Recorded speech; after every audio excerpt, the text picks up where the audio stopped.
Competition academy के YouTube portal पे आपका स्वागत है। आशा करते हैं कि आप सभी लोग अच्छे होंगे। और आज की ये टेस्ट सीरीज़ है। आज जो ये टेस्ट सीरीज़ लोगों को दी गई 18 फरवरी को आज ये टेस्ट सीरीज़ लोगों को दी गई है। और जितने लोगों का मैंने कहा था कि कल रात में लाइव कक्षा में ही बताया था कि जितने लोगों के 45 प्रश्न सही हैं, 45 प्लस यानी 45 से अधिक जितने लोगों की सही है वो ज़रूर मैसेज करें, ज़रूर व्हाट्सएप पे मैसेज कर दें। लेकिन अभी तक केवल 3-4 लोगों का ही मैसेज आया है 45 प्लस, और ये वीडियो पब्लिश है। आप भी अगर देख रहे हैं, आप भी चैनल पर नए हैं, पहली बार देख रहे हैं और आपके भी अगर 45 प्लस सही हो रहे हैं तो ज़रूर एक बार सूचित करें। बहुत ही महत्वपूर्ण सीरीज़ है और अंत तक सारे प्रश्नों को देखें, फिर कमेंट ज़रूर करें कि यह सीरीज़ आपको कैसी लगी और वीडियो को ज़्यादा से ज़्यादा शेयर करें। बाकी यूपी हायर के लिए, एमपी के लिए, यूजीसी नेट के लिए बैच चल रहे हैं। उसके लिए अगर आप जुड़ना चाहते हैं तो यहाँ पर यह नंबर लिखा हुआ है, इस नंबर पर आप संपर्क कर सकते हैं, फीस और सारी जानकारी ले सकते हैं। आज 18 फरवरी और कल 19 फरवरी, 18 और 19 को शुल्क में विशेष छूट रहेगा। जो लोग जुड़ना चाहते हैं वो ज़रूर इस शुल्क के छूट का लाभ ले सकते हैं। इस नंबर पर संपर्क कर सकते हैं, जिसमें आपको डेली पीडीएफ मिलेगा, वीडियो लेक्चर मिलेगा, लाइव क्लास मिलेगी, प्रैक्टिस सेट मिलेगा, तो ये सारी चीज़ें मिलेंगी। आइए शुरू करते हैं। प्रश्न संख्या 1, निम्न में से किसने कहा कि लघु मानव की संवेदना भीड़ की संवेदना नहीं है? विजय देव नारायण शाही, रामस्वरूप चतुर्वेदी, बच्चन सिंह, लक्ष्मीकांत वर्मा। आपका उत्तर हो जाएगा लक्ष्मीकांत वर्मा ने कहा। लक्ष्मीकांत वर्मा ने अपनी किस रचना में कहा है वो भी आपको बता दें। नए साहित्य का प्रतिमान, नए साहित्य का प्रतिमान, नए साहित्य का प्रतिमान में कहा है।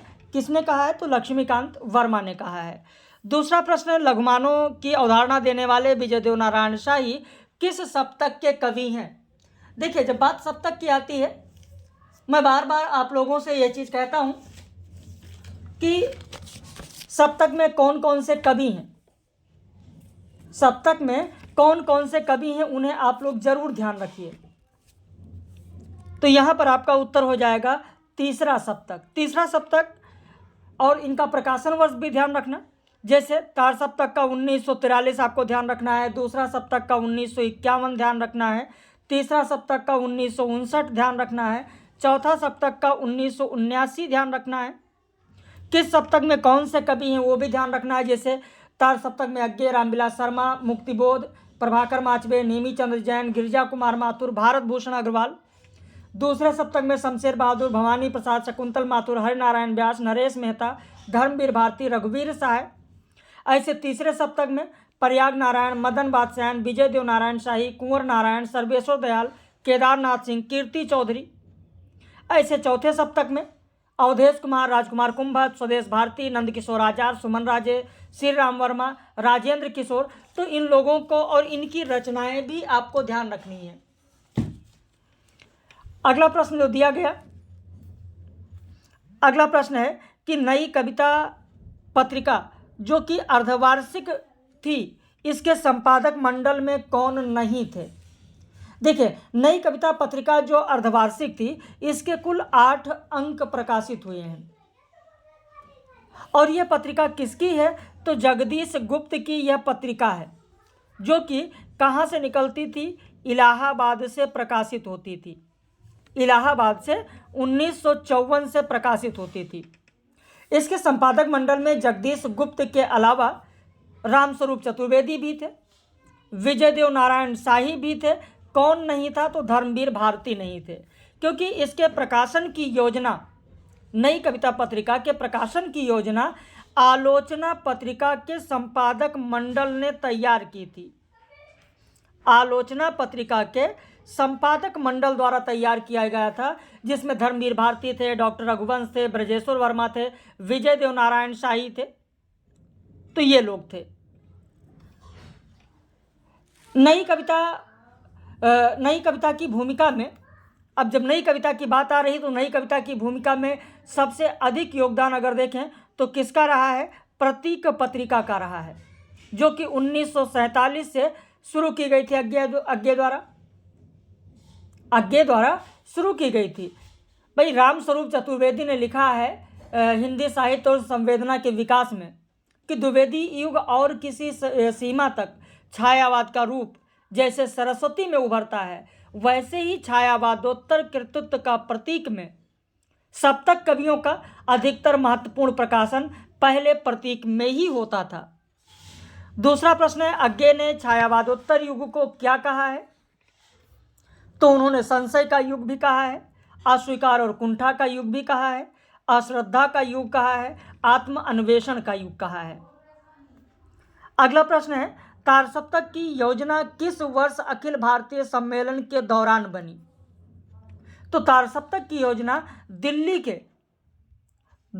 के अखिल भारतीय सम्मेलन 1942 के दौरान बनी। यह प्रगतिशील लेखक संघ का आयोजन था।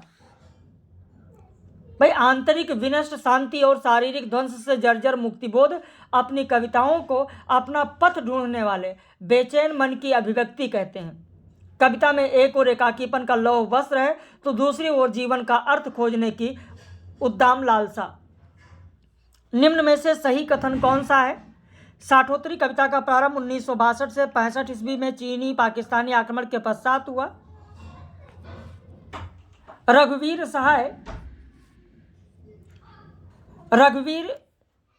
श्रीराम शर्मा ने रघुवीर सहाय की रचना आत्महत्या के विरुद्ध को अखबारी कविता कहा। बच्चन सिंह ने रघुवीर सहाय की रचना आत्महत्या के विरुद्ध को काव्य रिपोर्टाज कहा। उत्तर हो जाएगा 1 और 2। बच्चन सिंह ने नहीं कहा है। बच्चन सिंह ने नहीं कहा है। रघुवीर सहाय का आत्महत्या के विरुद्ध को श्रीराम शर्मा ने अखबारी कविता कहा और सुरेंद्र चौधरी ने काव्य रिपोर्टाज कहा है। काव्य रिपोर्टाज किसने कहा है? लिखना चाहें लिख लें, सुरेंद्र चौधरी।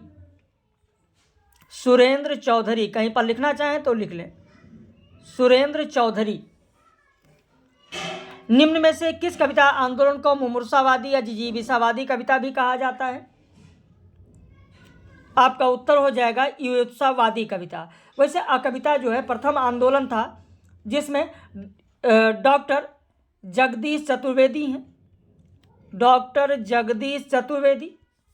विद्रोही कविता की अगर बात करें तो इसे प्रतिश्रुति पीढ़ी भी कहा जाता है और केशनी प्रसाद चौरसिया इससे संबंधित हैं। केशनी प्रसाद चौरसिया। अस्वीकृत कविता की बात की जाए तो 1966 में प्रारंभ हुआ। श्री राम शुक्ल इससे संबंधित हैं और इस अस्वीकृत कविता आंदोलन से संबंधित पत्रिका थी उत्कर्ष पत्रिका। बाकी युत्सावादी कविता श्री राम सिंह है, इससे संबंधित 1966 में ये प्रारंभ हुई। बाकी बहुत सी है, असहज कविता है, अप्रस्तुत कविता है, विचार कविता है। कविता की वैचारिक भूमिका पुस्तक के लेखक कौन है? प्रश्न संख्या 8। उत्तर हो जाएगा ए, नरेंद्र मोहन है। क्योंकि जब विचार कविता की बात आती है 1943 में जो शुरू हुआ था विचार कविता जो कि 1973 में प्रारंभ हुआ उत्तर प्रदेश बांदा अखिल भारतीय प्रतिनिधि साहित्य सभा सम्मेलन से प्रारंभ हुआ और 1973 में महीप सिंह डॉक्टर नरेंद्र मोहन के संपादक में संचेतना पत्रिका का विचार विशेषांक प्रकाशित हुआ था। संचेतना इससे संबंधित पत्रिका कौन सी है? तो संचेतना पत्रिका संबंधित है और नरेंद्र मोहन की पुस्तक ही है कविता की वैचारिक भूमिका। बाकी जनवादी भी कविता आप देखेंगे। साहित्य को जीवन की व्याख्या माने तो आलोचना उस व्याख्या की व्याख्या मानना पड़ेगा। यह कथन किसका है? उत्तर हो जाएगा आपका डी, श्याम सुंदर दास। बाकी इलाचंद जोशी की रचना कौन सी है? अगला प्रश्न है, इलाचंद जोशी की रचना कौन सी है? आपका उत्तर हो जाएगा ए 1 और 2 साहित्य सर्जना देखा परखा इलाचंद जोशी की है। तीसरा जो दिया गया साहित्य का मनोवैज्ञानिक अध्ययन, ये डॉक्टर देवराज की रचना है। देखिए, अगर 1 और 2 सही है तो तीसरा है किसका, यह भी जानना आपके लिए बहुत ही जरूरी है, ताकि एक प्रश्न के साथ और आपके प्रश्न बहुत सारे तैयार हो जाएं। इसके अलावा स्वच्छंदतावादी आलोचना में कौन कौन है, यह भी प्रश्न पूछा जाता है। यह आचार्य रामचंद्र शुक्ल की आलोचना को आगे बढ़ाने का कार्य एक त्रयी द्वारा किया गया, त्रयी आलोचक द्वारा किया गया। और वो त्रयी आलोचक में कौन कौन है, ये भी पूछा जा सकता है। तो नंद दुलारे वाजपेयी हैं, हजारी प्रसाद द्विवेदी हैं, डॉक्टर नगेंद्र हैं। हिंदी आलोचना के डिक्टेटर कौन कहे जाते हैं, हिंदी आलोचना के डिक्टेटर, आपका उत्तर हो जाएगा बी नामवर सिंह। हिंदी आलोचना के डिक्टेटर नामवर सिंह, ध्यान रखिएगा, बहुत ही महत्वपूर्ण है, हिंदी आलोचना के डिक्टेटर। अगला प्रश्न है, इस सप्तक में ना राजनीतिक व्यंग है और ना आत्मग्रस्त वैतिकता, फिर भी प्रत्येक कवि प्रगतिशील और प्रयोगवादी दोनों है। यह कथन किस सप्तक के बारे में कहा गया है? तो आपका उत्तर हो जाएगा बी दूसरा सप्तक। दूसरा सप्तक में आप देखेंगे, जब दूसरा सप्तक की बात आती है तो नई कविता नाम अज्ञे द्वारा दिया गया, नई कविता नाम अज्ञे द्वारा दिया गया। कभी कभी पूछा जाता है नई कविता नाम किसके द्वारा दिया गया, अज्ञे के द्वारा। अज्ञे ने कब दिया, अब आपके मन में सवाल उठता होगा अज्ञे ने कब दिया, तो 1952 में पटना रेडियो से उन्होंने इसकी घोषणा की थी और सन 1954 में जगदीश गुप्त के संपादक में नई कविता पत्रिका प्रकाशित होने लगी। बच्चन सिंह ने अपने हिंदी साहित्य के दूसरे इतिहास में लिखा है कि दूसरा सप्तक का कोई भी कवि केवल प्रगतिवादी नहीं है, अपनी घोषणा के बावजूद शमशेर प्रगतिवादी नहीं, प्रयोगवादी कहे जाएंगे। रघुवीर सहाय अर्ध प्रगतिवादी हैं, भवानी प्रसाद मिश्र गांधीवादी हैं। रघुवीर सहाय ने तो यहां तक कहा है कि कविता पर इसे गिलाफ की तरह नहीं चढ़ाया जा सकता। भवानी प्रसाद मिश्र को किसने कविता का गांधी कहा है? आपका उत्तर हो जाएगा डी, उदय प्रकाश ने कहा है कविता का गांधी। भाई, इन्होंने भवानी प्रसाद मिश्र की जब बात आती तो इन्होंने दाग, मीर, जौक, अनीस, सौदा, गालिब की कविताएं पढ़ी। इससे उनकी कविता में उर्दू की बोलचाल भाषा भी हो गई। हिंदी में अगर देखें तो भवानी प्रसाद मिश्र ने कबीर और तुलसी को पढ़ा और कबीर और तुलसी से प्रभावित भी रहे हैं। कभी से कविता में इन्होंने लिखा भी है कि जिस तरह हम बोलते हैं उस तरह तू लिख और उसके बाद भी हमसे बड़ा तू दिख। रविन्द्रनाथ से इतना प्रभावित थे कि रविन्द्रनाथ शीर्षक कविता ही लिख डाली। गांधी का प्रभाव इतना है इन पर कि इन्होंने कालजयी में गांधी का दर्शन लिखा है। भवानी प्रसाद मिश्र की कविता गीत फरोश किस पत्रिका में प्रकाशित हुई थी? आपका उत्तर हो जाएगा डी, प्रतीक पत्रिका में प्रकाशित हुई थी। और कब प्रकाशित हुई वह भी आपको बता दें, 1951 में, 1951 में प्रकाशित हुई थी। काव्य कला समेत जीवन के सारे व्यापार एक लीला ही हैं। कला का संघर्ष समाज के संघर्षों से अलग कोई चीज नहीं हो सकती। यह कथन किसका है? उत्तर हो जाएगा ए, शमशेर बहादुर का है। सुमित्रानंद पंत की काव्य रचना चिदंबरा में कितने वर्षों की कविताएं संकलित हैं? इसके बारे में उन्होंने ये कहा है कि यह रचना मेरी काव्य चेतना के द्वितीय उत्थान की परिचायिका है। आपका उत्तर हो जाएगा सी, 20 वर्षों की। तो 20 वर्षों की यानी कब से कब तक की सब कविताएं? तो 1937 से लेकर 1957 तक की कविताएं संकलित हैं। और चिदंबरा का अगर प्रकाशन देखें तो इसका प्रकाशन हुआ था 1958 में। 1958 में मलिक मोहम्मद जायसी सच्चे पृथ्वी पुत्र हैं। यह कथन किसका है? आपका उत्तर हो जाएगा वासुदेव शरण अग्रवाल। 17 का ए हो जाएगा वासुदेव शरण अग्रवाल। बाकी आपको कैसे लग रहे हैं प्रश्न, जरूर अपनी प्रतिक्रिया व्यक्त कीजिएगा। और अभी तक अगर आपने चैनल सब्सक्राइब नहीं किया है, वीडियो देख रहे हैं और देखने में ही लगे हुए हैं, तो मैं ध्यान दिला दूं कि चैनल को सब्सक्राइब कर लीजिएगा और वीडियो को ज़्यादा से ज़्यादा शेयर करिएगा, चाहे आप पेड मेंबर्स हों या ना हों, ताकि और भी साहित्य के लोगों को इसका फ़ायदा मिल सके, इसका लाभ ले सकें। और आज शुल्क में छूट है 18 और 19 फरवरी 2 दिन, आज और कल। उसका लाभ लेना चाहें तो उसका लाभ जरूर आप ले सकते हैं। यह नंबर है, इस नंबर पर आप फ़ोन करके व्हाट्सएप करके जानकारी ले सकते हैं। अगला प्रश्न जो दिया गया है वो है, मुझे पहचानो उपन्यास किस पर आधारित है? पर्दा प्रथा, बाल विवाह, विधवा विवाह, सती प्रथा। तो आपका उत्तर हो जाएगा सती प्रथा पर आधारित है। राजा राम मोहन राय पर सती प्रथा को लेकर हुए उत्पीड़न को केंद्र में रखकर ये लिखा गया उपन्यास है। गोदान उपन्यास के पात्रों का सही कथन कौन सा होगा? गोमती ओंकारनाथ की पत्नी है, मीनाक्षी राय साहब की पुत्री है, झुनिया भोला की पुत्री है। उत्तर हो जाएगा डी, 1, 2, 3 तीनों सही हैं। सुदामा पांडे धूमिल के किस संग्रह की भूमिका विद्यानिवास मिश्र ने लिखा है? सुदामा पांडे धूमिल के किन रचनाओं कल संसद से सड़क तक, कल सुनना मुझे, सुदामा पांडे का प्रजातंत्र। तो उत्तर हो जाएगा 2 और 3, कल सुनना मुझे और सुदामा पांडे का प्रजातंत्र। संसद से सड़क का संपादन स्वयं धूमिल ने किया है, तो पहला नहीं होगा, दूसरा और तीसरा होगा। सुदामा पांडे धूमिल की कविता नक्सलवाड़ी किस पत्रिका में छपी थी? आपका उत्तर हो जाएगा ए, आमुख पत्रिका। आमुख पत्रिका में 1967 ईस्वी में। और ये आमुख पत्रिका है किसकी? तो आमुख पत्रिका है कंचन कुमार की।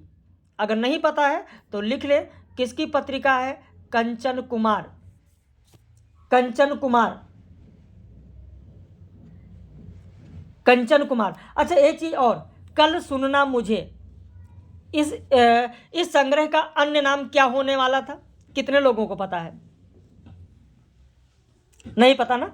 चलिए, कल सुनना मुझे की भूमिका में लिखा है, मैं आपको बताऊं। इसकी भूमिका में लिखा हुआ है कि कल सुनना मुझे संग्रह का नाम धूमिल के भाई कन्हैया ने दस्तक रखने वाले थे, लेकिन इसी की भूमिका में विद्यानिवास मिश्र ने लिखा कि मेरे कहने पर उन्होंने कल सुनना मुझे रखा। किसने कहा है? विद्यानिवास मिश्र ने कहा कि उनके भाई धूमिल के भाई जो कन्हैया थे वो इसका नाम दस्तक रखने वाले थे, लेकिन मेरे कहने पर उन्होंने कल सुनना मुझे रखा है। अगला प्रश्न, अच्छा, एक कथन और जो पूछा जाता है परीक्षा में सुदामा पांडे धूमिल के बारे में, यह पूछा जाता है कि यह कथन किसका है? जो काशीनाथ का कथन है। काशीनाथ ने लिखा है कि धूमिल के आने तक आलोचना का मुंह कहानी की ओर था और वो आया और उसने आलोचना का मुंह कविता की ओर कर दिया। नामवर सिंह ने कहा है कि धूमिल पर किसका प्रभाव है? नामवर सिंह ने कहा कि एलन गिन्सबर्ग का प्रभाव है धूमिल पर। यानी किसका मानना है कि सुदामा पांडे धूमिल पर एलन गिन्सबर्ग का प्रभाव है? तो नामवर सिंह का मानना है। नामवर सिंह का मानना है। अगला प्रश्न, यंगरी यंगमैन नाम से जाने जाने वाले सुदामा पांडे धूमिल के बारे में किसने कहा कि धूमिल मात्र अनुभूति के नहीं विचार के भी कवि हैं? उत्तर हो जाएगा बी, अशोक वाजपेयी ने कहा है। किसने कहा है? अशोक वाजपेयी ने कहा है। अशोक वाजपेयी। रामकृपाल पांडे का भी एक बहुत ही महत्वपूर्ण कथन है कि धूमिल का काव्य स्वाधीन भारत की हिंदी कविता की नक्सलवाड़ी है। नक्सलवाड़ी है, यह भी बहुत ही महत्वपूर्ण कविता है। अंधा युग नाटक का निम्न कथन किस अंक का है? अंधा युग नाटक का निम्न कथन कि संजय तटद्रष्टा शब्दों का शिल्पी है। कौरव नगरी, पशु का उदय, अश्वत्थामा का अर्धशत, गांधारी का साप। उत्तर हो जाएगा पशु का उदय। ये जो गीत है, यह जो कथा गायन है, कथा गायन, यह कथा गायन किसका है? तो पशु का उदय। अंक दो से पशु का उदय में है। अगला प्रश्न है कि दिनकर ने देश में क्रांतिकारी आंदोलन को स्वर दिया, यह कथन किसका है? उत्तर हो जाएगा पहला, राम वृक्ष वेनीपुरी। बाकी नामवर सिंह का भी तो कथन परीक्षा में पूछा जाता है कि दिनकर अपने युग के सचमुच सूर्य थे। दिनकर अपने युग के सचमुच सूर्य थे। अगला प्रश्न दिया गया है कि बूझत श्याम कौन तू गोरी रचना किसकी है? उत्तर हो जाएगा ये लेख किसका है? राम अवध शास्त्री का है। राम अवध शास्त्री। बाकी आप देखेंगे विद्यानिवास मिश्र का भी खूब परीक्षाओं में पूछा जाता है। जैसे इनका संस्मरण कौन सा है? संस्मरण चिड़िया रैन बसेरा, इमली के बिया। कहीं पर लिखना चाहे तो लिख लें, चिड़िया रैन बसेरा, चिड़िया रैन बसेरा संस्मरण है, इमली के बिया संस्मरण है। तो ये सब इनके संस्मरण है विद्यानिवास मिश्र के। निम्न रचना और रचनाकारों का बेमेल जोड़ा कौन सा है? संतन को कहा सीकर सो काम, हरिशंकर परसाई का है, सही है। अजगर करे ना चाकरी, पंछी करे ना काम, विवेकी राय का है, सही है। रहमन पानी राखिए, विद्यानिवास का है। तुम चंदन हम पानी, गुलाब राय का, गलत। ये विद्यानिवास मिश्र का है, यही बेमेल है। किसका है? विद्यानिवास मिश्र का। कहीं पर लिखना चाहे लिख लें, विद्यानिवास मिश्र का है, विद्यानिवास मिश्र। अगला पद है, सीता मधुर मधु सुधाते अधर माधुरी धन्य और पैनोरस साहित्य की यह माधुरी अनन्य। माधुरी पत्रिका के मुख्य पृष्ठ पर उपर्युक्त पंक्ति किसकी लिखी है? माधवानंद, सूर्यकांत त्रिपाठी निराला, शिवपूजन सहाय, दुलारे लाल भार्गव। आपका उत्तर हो जाएगा यहाँ पर डी, दुलारे लाल भार्गव। जो माधुरी पत्रिका है, माधुरी पत्रिका 1921 से प्रारंभ हुई और उसी के मुख्य पृष्ठ पर लिखा है। वैसे जब माधुरी की बात आती है तो प्रभा पत्रिका के बारे में भी पूछा जाता है। प्रभा जो कि मासिक पत्रिका थी 1913 ईस्वी की, उसके बारे में एक बार माखनलाल चतुर्वेदी ने कहा था कि हमारा अनुरोध है कि तुम अन्यायों, अत्याचारों और भूलों के संबंध में जो कुछ लिखना हो वह दबकर नहीं, खुलकर लिखो। तुम्हारे पत्रों के संपादकों का विद्वता का ज्वर तभी शायद उतरेगा। ऐसे ही चांद पत्रिका का प्रकाशन पूछ लिया जाता है, 1920 है। समन्वय पत्रिका का पूछ लिया जाता है, 1922 है। तो ये सब कभी कभी पूछा था। समन्वय पत्रिका में माधवानंद है। माधवानंद के बाद निराला हुए, निराला के बाद शिवपूजन सहाय हुए। मूर्खेश्वर राजा प्रहसन किसने लिखा है? प्रश्न संख्या 28। आपका उत्तर हो जाएगा डी, जगदीश चंद्र माथुर का है। जगदीश चंद्र माथुर का लौ कुश और शिवजी एकांकी भी है, मेरी बांसुरी एकांकी है, खिड़की की राह एकांकी है, भोर का तारा एकांकी है। इनका जिन्होंने जीना जाना बहुत महत्वपूर्ण है। कोणार्क है, शारदिया नाटक है, पहला राजा, दशरथ नंदन, रघुकुल नीत। तो ये सब इनके नाटक हैं जो बहुत ही महत्वपूर्ण हैं। चित्रावली रचना को द्वितीय पद्मावत किसने कहा है? विजयदेव नारायण शाही, वासुदेव शरण अग्रवाल, रामकुमार वर्मा, बच्चन सिंह। आपका उत्तर हो जाएगा सी, रामकुमार वर्मा। कवि शीर्षक कविता 1956 में जो प्रकाशित हुई वह किसकी थी? कवि शीर्षक पत्रिका, यह भी बहुत ही महत्वपूर्ण है। कवि शीर्षक पत्रिका जो कि 1956 में प्रकाशित होती थी, यह है विष्णु चंद्र शर्मा। अगला प्रश्न है, हरिशंकर परसाई के व्यंग निबंधों की विवेचना देश के इस दौर में शीर्षक से किसने किया है?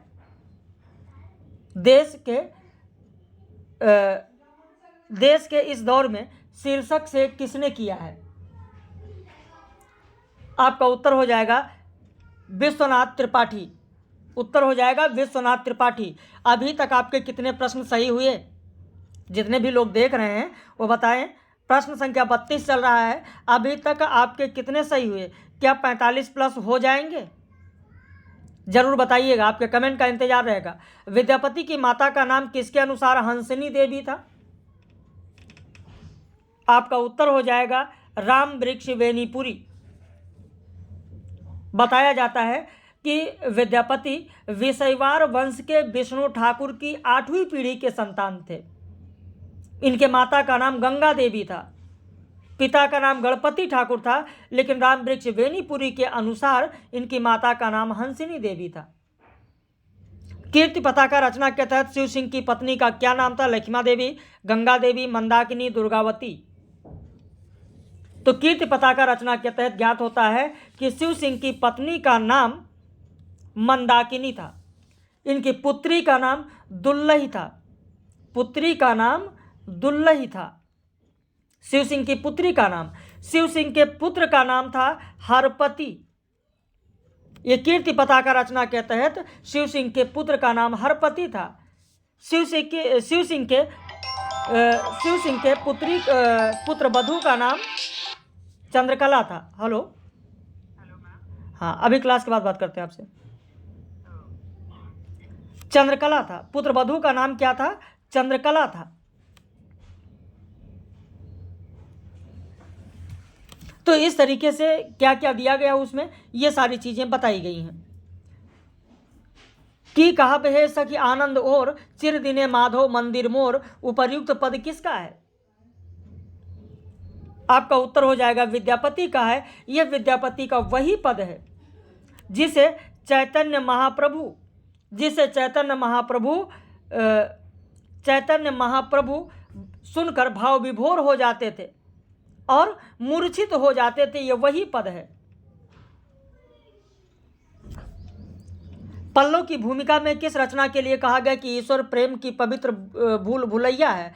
कल मैंने पूछा भी था लाइव कक्षा में, कई लोगों ने कमेंट भी किया है, बताया भी है, याद भी होगा आप लोगों को। पल्लव की भूमिका में किन दो लेखकों के लिए कहा गया कि ये दोनों काव्यरत्न भारती के अक्षय भंडार के दो सिंहद्वार हैं जो उस युग के भागवत प्रेम की पवित्र धातु से ढाल दिए गए हैं? ये भी कल मैंने आप लोगों से पूछा था, तो आपका उत्तर हो जाएगा सूर और तुलसी। मैंने यह भी पूछा था कल आप लोगों से, हो सकता है कि आपको याद हो कि पल्लव की भूमिका में सुमित्रानंदन पंत ने जिस ब्रज भाषा का उल्लेख किया है वो ब्रज भाषा कौन सी है? तो पंत ने स्वयं कहा है कि यह ब्रज भाषा प्राचीन साहित्यिक हिंदी है जिसमें अवधि भी शामिल है। कहते हैं ना कि ब्रज भाषा में नींद की मिठास थी, तो ये ब्रज भाषा की जो बोली है सिर्फ उसी की बात नहीं हो रही है, उसमें ब्रज भाषा और अवधि दोनों शामिल है, क्योंकि इस ब्रज भाषा का आशय प्राचीन साहित्यिक हिंदी है। वो लिखते हैं कि उस ब्रज की बांसुरी में अमृत था, नंदन की मधुर ऋतु थी। उसी पल्लव की भूमिका में मीराबाई के बारे में कहा गया कि वह भक्ति के तपोवन की शकुंतला है, राजपुताने के मरुस्थल की मंदाकिनी है। बस्ती खिले गुलाबों की यात्रा वृतांत किसका है? बस्ती खिले गुलाबों की यात्रा वृतांत किसका है? आपका उत्तर हो जाएगा केदारनाथ अग्रवाल। बहुत ही महत्वपूर्ण है केदारनाथ अग्रवाल। इनका एक उपन्यास भी है जिसका नाम है पतिया उपन्यास। सुना है केदारनाथ अग्रवाल का इस उपन्यास का नाम सुना है? पतिया उपन्यास नहीं, कामिनी उपन्यास जो कि उर्दू से हिंदी में रूपांतरित है, किसका है कामिनी उपन्यास? प्रश्न संख्या 38 देखें, उत्तर हो जाएगा बी, शमशेर बहादुर। निम्न में से किस रचना का रचनाकाल सबसे पहले है? किस रचना का रचनाकाल सबसे पहले है? अब यहां पर रचनाकाल के आधार पर दिया गया है कि किसका रचनाकाल सबसे पहले है। अकाल और उसके बाद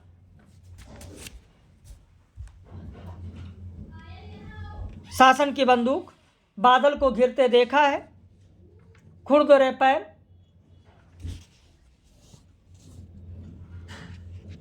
आपका उत्तर हो जाएगा यहां पर सी, बादल को घिरते देखा है।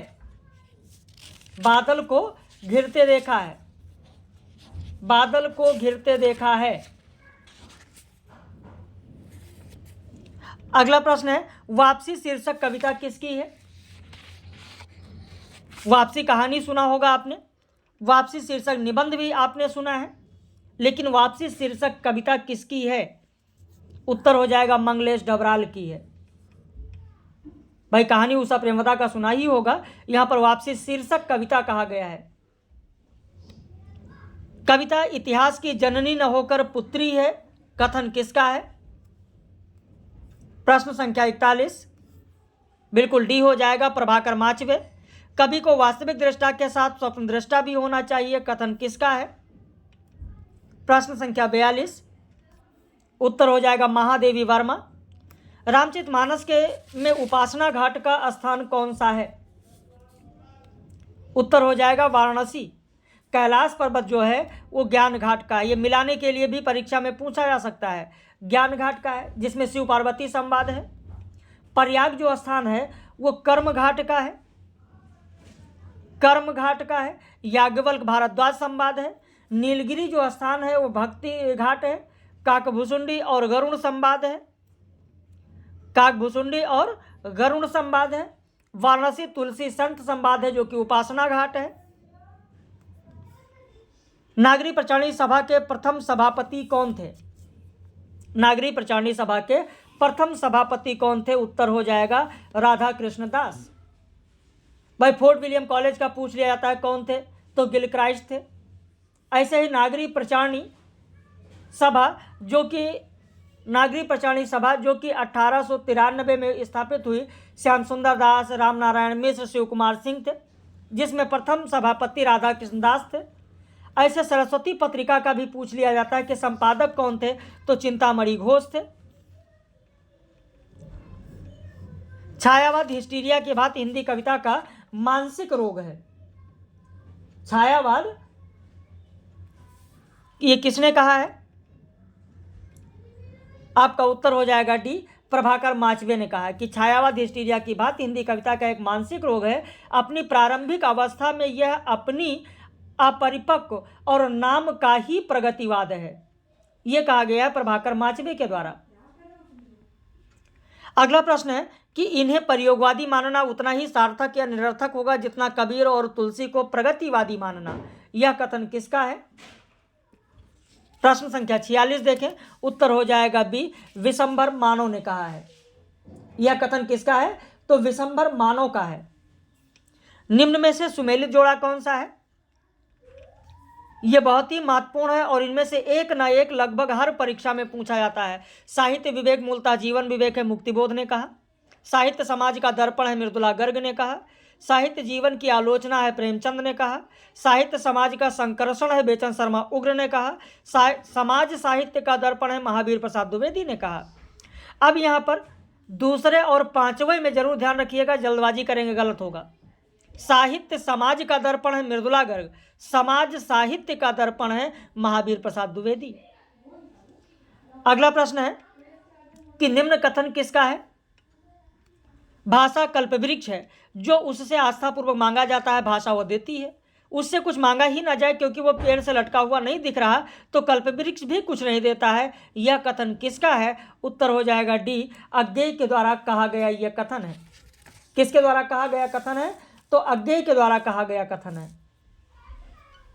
अगला प्रश्न है कि कबीर भक्त नहीं भगवान थे। ये भी लाइव कक्षा में मैंने आपको जो परसों कबीर को पढ़ाया था, तो उस वक्त मैंने आपको बताया था, पूरी कहानी मैंने डॉक्टर धर्मवीर की आप लोगों को बताई थी। डॉक्टर धर्मवीर की पूरी कहानी मैंने आप लोगों को बताई थी कि डॉक्टर धर्मवीर ने अगर कहा है तो क्यों कहा है। डॉक्टर धर्मवीर का जो ये कथन है वो ये कथन क्यों है, कैसे है, एक एक बिंदु मैंने आप लोगों को समझाया था। याद है या नहीं याद है? जब मैंने आप लोगों को पढ़ाया था भक्ति कि इस भक्ति गंगा को उत्तर भारत के जनमानस में प्रवाहित करने वाले हरिद्वार कबीर हैं, जब यह कथन मैंने विष्णुकांत शास्त्री का बताया था, आपको याद होगा, उसी वक्त मैंने बताया था कि हजारी प्रसाद द्विवेदी, एक बार सुन लीजिए पुनः, हजारी प्रसाद द्विवेदी कबीर को युगावतार कहते हैं। कबीर को युगावतार कहते हैं। जैसे ही हजारी प्रसाद द्विवेदी ने युगावतार कहा, वैसे ही डॉक्टर धर्मवीर तुरंत हमलावर की मुद्रा में हो जाते हैं। कहते हैं अवतारवाद का खंडन करने वाले कबीर के लिए अवतार शब्द का प्रयोग। डॉक्टर धर्मवीर कहते हैं कि ऐसा तो नहीं हो सकता। तो डॉक्टर धर्मवीर ऐसा इसलिए कहते हैं कि वह अपने को हजारी प्रसाद द्विवेदी से अधिक कबीर भक्त सिद्ध करने के चक्कर में लग जाते हैं कि हजारी प्रसाद द्विवेदी ने जो युगावतार कहा वो गलत है। भाई हम तो बहुत बड़े कबीर भक्त हैं। उन्होंने लिखना शुरू किया और लिखते लिखते वे भूल गए शायद कि जो हजारी प्रसाद द्विवेदी ने कहा कहीं उससे बढ़ चढ़कर मैं कह दे रहा हूं। उन्होंने कहा कि कबीर भक्त नहीं भगवान थे, जबकि कबीर ने खुद कहा है, कबीर ने अपने साखी में स्वयं लिखा है कि न कछु किया न करेंगे न करने जोग शरीर, और जो कछु किया सो हरि किया भया कबीर कबीर। यानी हमने तो कुछ नहीं किया, जो कुछ किया वो ईश्वर ने किया है। जो कुछ हुआ है वो ईश्वर ने किया। जय कछु किया सो हरि किया कहकर अपने भक्त रूप का समर्थन करने वाले कबीर के लिए भक्त के स्थान पर भगवान की संज्ञा प्रयोग करना भी गैर कबीरी शब्दावली का नमूना है, जो कि डॉक्टर धर्मवीर ने पेश किया। कबीर प्रतिरोधी थे, न कि रेडिकल और क्रांतिकारी। ये भी मैंने समझाया था। बच्चन सिंह ने कबीर को कहा कि कबीर रेडिकल थे, मूर्तिभंजक थे, क्रांतिकारी थे। लेकिन बच्चन सिंह के उसी कथन के विरोध में किसी ने कहा है कि कबीर प्रतिरोधी थे, न कि रेडिकल और क्रांतिकारी। तो ये किसने कहा है? रमेश कुंतल मेघ ने कहा है। अब आपके अगर 45+ प्रश्न सही है तो ज़रूर कमेंट करिए, वीडियो को ज़्यादा से ज़्यादा शेयर करिए। प्रश्न आपको कैसे लगे अपनी प्रतिक्रिया ज़रूर व्यक्त कीजिएगा, ताकि अगला वीडियो भी पब्लिश किया जाए। अगर अच्छा लगा तो अपनी प्रतिक्रिया ज़रूर आप लोग व्यक्त कीजिएगा। बाकी हम लोग फिर मिलेंगे ऐसे ही महत्वपूर्ण प्रश्नोत्तरी में।